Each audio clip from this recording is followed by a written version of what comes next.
Today is President's Day, and thanks to vote by mail and liberal psychosis, our president is Joe. Well, I have some special final thoughts just for him.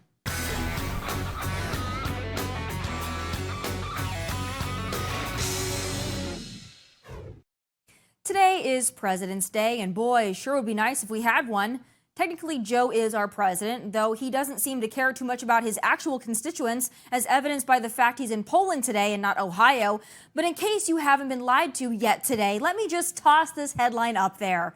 Biden's physician says he's healthy, so we must trust the science. Boy, where have we heard that before? Biden is healthy. COVID vaccines are safe and effective. Boys get periods. All the illegals coming across the border are asylum seekers. The water is clean in East Palestine, Ohio. Did I miss any liberal delusions? I'm sure I did, because they are literally limitless. But in honor of what I hope will be one-term Joe presidency, I thought we'd pay homage to the worst president of maybe all time. Start building a second school and revitalize the use of the Cherokee language. By the way, she spent a lot of time on other reservations, other nations as well. I'm worried she's not going to come home one of these days when she goes. You think I'm joking? I'm telling you. If I hear more about the Navajos than I hear about me. You all think I'm kidding, don't you?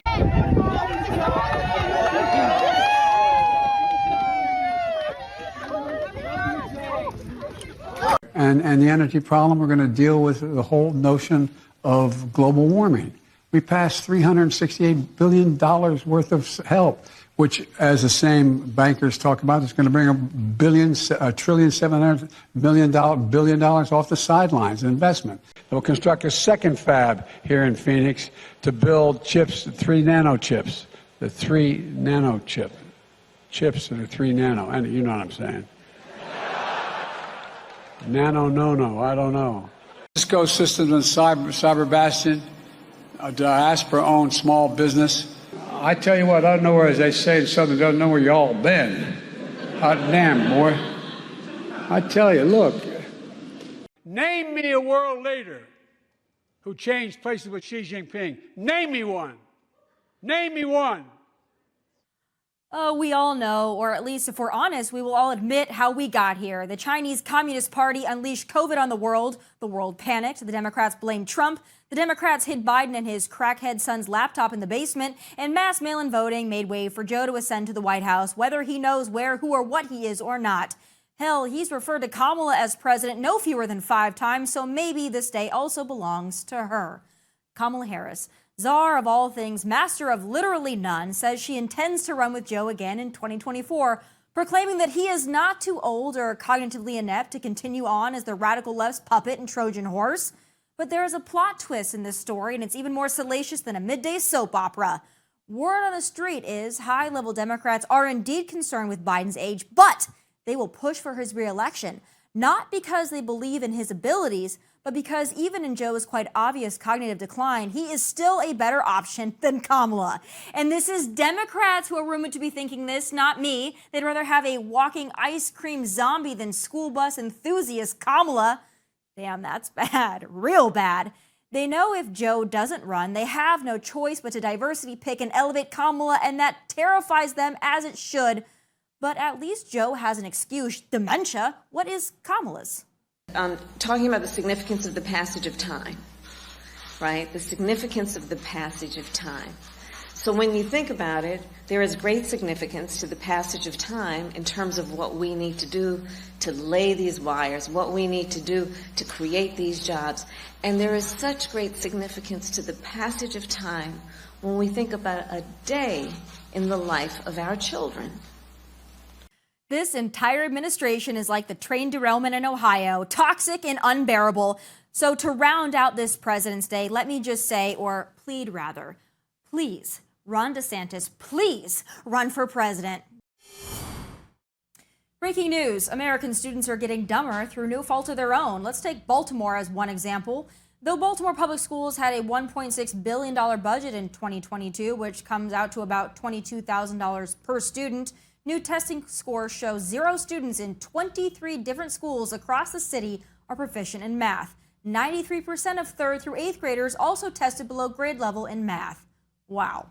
But this isn't just a Baltimore problem, it's an American education, or should I say miseducation problem. And it's not hard to figure out why. COVID lockdowns, remote learning, greedy teachers unions, and a woke agenda that puts gender identity, CRT, and LGBT above reading, writing, and arithmetic. That's how we got here. So how do we get out? Joining me now is former tenured professor at Princeton and Vanderbilt Universities and best-selling author, Dr. Carol Swain. All right, things are not looking great for American students. And it's sad for a lot of us that were really hoping that maybe the next generation of learners is going to fix everything that we have going on in our country. But the test scores are really showing us otherwise. And it's starting out from a very early age, all the way up through the woke agenda in colleges. Is this reversible, Dr. Swain? I want some optimism from you. Well, first of all, I can be optimistic. The world would be saved by children that were educated at home or in classical Christian schools or some private schools that have not gone woke. So there will be children that will know how to think, that will understand math, that will be able to lead because they understand our Constitution. They have been raised by parents who took action. But for kids who are in public schools, the outcome is dismal.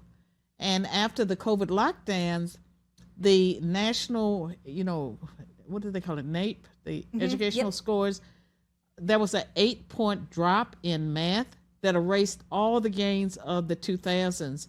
And many of the experts say that the children will not recover, and it will impact the states, the economy of the states, because you have these kids that if you don't learn 8th grade math, then you're sort of doomed for a track. And it's always possible to overcome. It takes a lot of work to overcome. And I was a high school dropout. I was an overcomer. I completed the 8th grade, but I had to take remedial math, when I was in college. So, it can be done, but it's difficult. And for most of these kids, they're not in families that have the resources where they can bring in the tutors, or maybe the young person may not have the fire in the belly to achieve. And if you look at, when I was young, I believed in America. I believed if you worked hard, it made a difference. I could have the American dream. We're telling young people that America is an evil country, and there is no American dream that's being presented to young people today in the way it was when I was young, 100 years ago. It doesn't seem like there's a lot of incentive for students to excel in schools. We're seeing example after example. In LA, they want to get rid of honors programs over a lack of diversity. We talked about this at the Fox Nation Miseducation Summit, but I'm sure that it's got to be so incredibly insulting when we hear, hey, listen, we don't have diversity in these programs, so instead of trying to lift people up so that they can excel, we're just going to eliminate the programs. What does that say to minority students, minority communities, when they say, listen, you're behind, so we'll just eliminate any opportunity that you would have to excel? Well, first of all, it's not just LA. In Northern Virginia, they did not notify the National Merit Scholars because they believed in equity. And so since everyone couldn't be a National Merit Scholar, they did not allow the children that actually met the standard to be able to take advantage of that. And it's racist to believe that racial and ethnic minorities cannot qualify for gifted classes, advanced placement, scholarships, these kinds of things. And so the whole reasoning behind CRT is racist at its core, and the messages that are sent to racial and ethnic minorities, they are being told that standards have to be not just lowered, but almost eliminated. We have Bill Gates, the Gates Foundation, funding ethnomathematics, research that argues that math is racist, and depending on your culture, you may get a different answer to a math equation.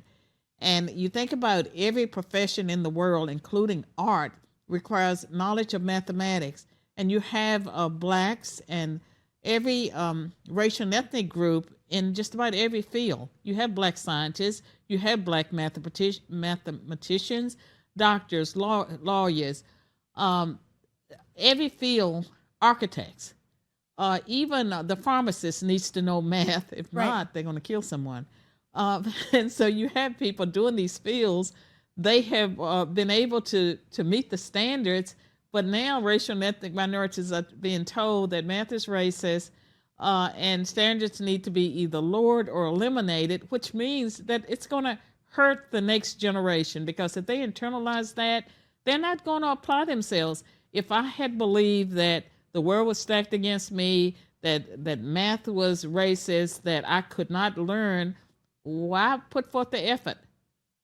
I wonder what the motivation behind all of this is, because you're exactly right. We're telling people, students of all colors, that, hey, you don't need to reach this level, because if you do reach this level and you're a certain color, then that's unfair. And if you don't reach it because you're a certain color, that's because it's always going to be unfair towards you. But I wonder what the motivation is. And I wonder also why there is such pushback from the left against school choice and charter schools and opportunities for people, especially in traditionally disadvantaged communities, to be able to pick their school. What do you think the motivation behind all of it is? I think that the ultimate motivation is not about trying to benefit racial and ethnic minorities. I think it is rooted in the cultural Marxism. It's being pushed by people who hate America, who believe that there should be no world power, who would like to see America fall. And so I think the Marxism is at the root, and they use conflict theory. Everything they do is about getting people to be at each other's throats. Whites against blacks, males against females, heterosexuals against homosexuals. Everything is about causing conflict. And it's nothing about making life better for racial and ethnic minorities. And this whole idea, the progressives have always been racist. And the racism that they once focused on racial and ethnic minorities, now they've turned it against white people. And maybe before you were born, back in the 70s, after affirmative action, white people started complaining about reverse racism. The world laughed when white people said they were being discriminated against because of affirmative action.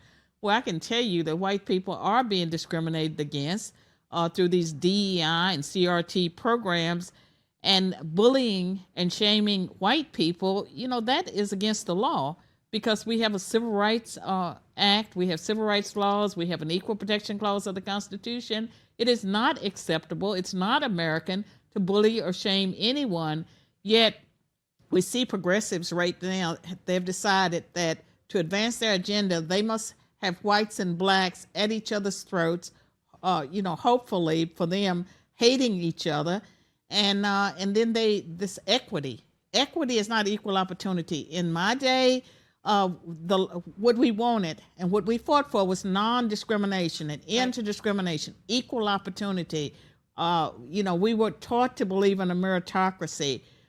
They don't believe in a meritocracy. They say minorities are unable to compete, and they have to deal with the fact that there have been so many successful minorities.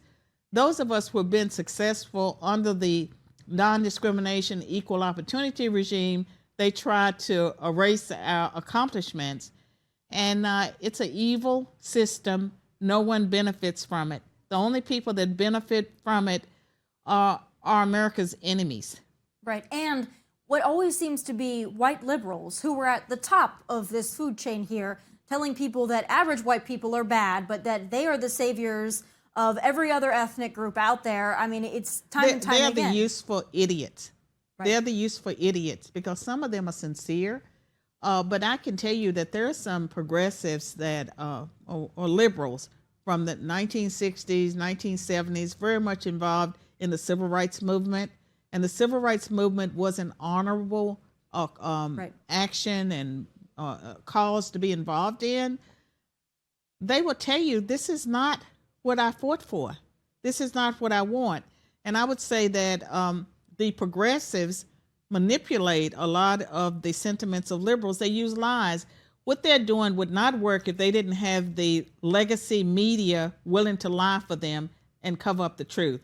Because when you present people with the truth, and even with the lies of the legacy media, people know what's happening in schools. And whether you're a Democrat or Republican or where you are on the ideological spectrum, you care about your children. You love your children. You don't want them bullied and shamed because of the color of their skin or because of something that allegedly their ancestors may or may not have done. it's an evil system, and it is not serving the interests of Americans. But a lot of the liberals that we see, they've been indoctrinated by progressives steeped in cultural Marxism, and so they parrot. Like, that's why they don't want to debate a conservative. They don't want to debate anyone that can pull out data, because they have been trained just to repeat certain phrases. Yeah, no, they absolutely have. And I think that the best example of that is our Vice President, Kamala Harris, who says a whole lot of nothing, but she spins it in such a way, to me, it doesn't sound articulate or it doesn't sound intellectual, but she has people fooled as well. Well, look at the press secretary. I mean, what the Democrats have done through Joe Biden and his diversity cabinet is totally undermine just this whole idea of equality, that minorities can compete, because he has taken the most incompetent Pete Buttigieg, and I know his name, but I'm going to call him Buttigieg anyway. I mean, all of these people are incompetent.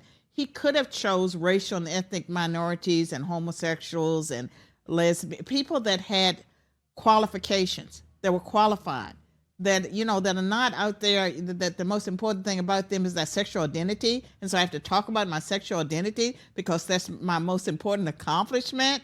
No, there are people from every walk of life that have practiced non-discrimination, have perfected being good on their jobs, and so those kind of people have been marginalized in favor of those that are flamboyant, like that Sam Brinton, the luggage guy. Yeah, the luggage thief, yes. Yeah, I mean, that's the kind of people that they want. And what they're doing is they're undermining the success of racial, ethnic, and political minorities who have fought hard. Look what they're doing to women. They're destroying women's sports. And the feminists, like so many of the feminists are silent. Some of the oldest feminists who have spoken up, they have marginalized and canceled those feminists who actually fought the battle that the young people are benefiting from. And so this whole idea, this ludicrous idea that a man can be a woman, that a man can give birth, and that you can change your sex, it's insane. It's not rooted in science. And for years, they mocked Christians. We were the ones that were supposed to be anti-science.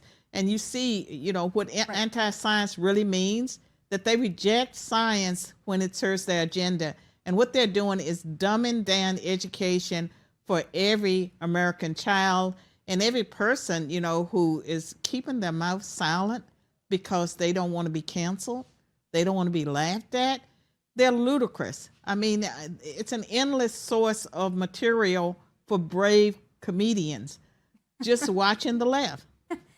So in conclusion, because we know that it seems to be a downward spiral, but there are, as you mentioned, a lot of parents that Democrat, Republican, white, black, brown, doesn't matter, parents who care about their children, who don't want their children learning CRT, don't want their children questioning their gender, want their students to actually learn and excel and have social skills, economic skills, professional skills. What do you tell those parents in a way that they can make a positive impact on their student and make a change outside of running for office? Because I know that's always the thing, but a lot of parents, they can't run for school board. They don't have to run for office. I think the parents are doing an excellent job, that they have created this movement, this awareness about CRT and DEI and the sexualization of our children, the fact that even first graders are being presented with books about suicide. I would like to leave your audience with a cause for optimism, and that's from the young people that I've met that are part of Turning Point USA, Black Set, Prager Force, Clara Luce Booth, Young America's Foundation. I mean, I could go on, and there are organizations and young people that I've met, some of them as young as 9 years old. I mean, these are our warriors. And think about, there's seems to be a revival taking place at Asbury College, Cedarville, various places where young Christians are seeing the evil in this world. They're seeing, the evil that we all have within ourselves because we're imperfect. And they are, seeking God's help, seeking God's wisdom, confessing their sins.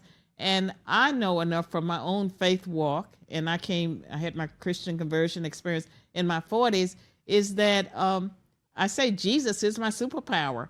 They will have supernatural strength. It might be possible to turn America around. It would take a revival.